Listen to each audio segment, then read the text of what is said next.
Hello everyone, सबैजनालाई स्वागत छ मेरो भिडियोमा। आज चाहिँ फेरि म एउटा स्तुति भजन गाउन गइरहेको छु। अनि यो भजनले चाहिँ भन्छ है, मान्छे धेरैचोटि विपरीत परिस्थितिहरू आउँदाखेरि, रोग बिमार धेरै प्रकारको दुःखहरू आउँदाखेरि मान्छेले भन्छ हे मलाई परमेश्वरले ईश्वरले बिर्सेको क्या हो, मलाई त हेर्दैन क्या हो भन्ने जस्तो लाग्छ। तर यो भजनले चाहिँ भन्छ प्रभुले कहिले पनि तिमीलाई बिर्सेको छैन। हरेस नखाऊ, हरेक परिस्थितिमा प्रभुले तिमीलाई सम्हाल्नुहुन्छ, कहिले पनि बिर्सिदैन भनेर भन्दछ। प्रभुले तिमीलाई बिर्सेका छैन, हरेस नखाऊ हे इष्टका जन हो, हातके खोपेका नक्सालाई विचलित नहो, उसका यति हो प्रभुले तिमीलाई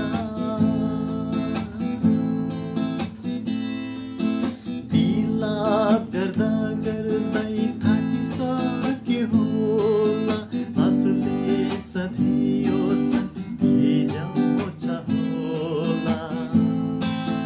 बिलाप गर्दा गर्दै थाकिसके होला, आँसुले सधैँ ओछ्यान भिजाउँछ होला।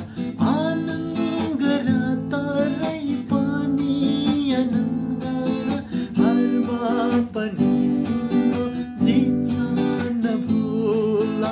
आनन्द गर तरै पनि आनन्द, हारमा पनि तिम्रो जित नभुला। प्रभुले तिमीलाई बिर्सेका छैन, हरेस नखाऊ इष्टका जन हो, हातकेलामा खोपेका नक्सालाई विचलित नहुने, क्रुसका यात्री हो प्रभुले तिमीलाई। परिश्रम तिम्रो व्यर्थ छैन, कृष्ण प्रतिफल पाउनेछौ एक दिन स्वर्गीयमा। परिश्रम तिम्रो व्यर्थ छैन,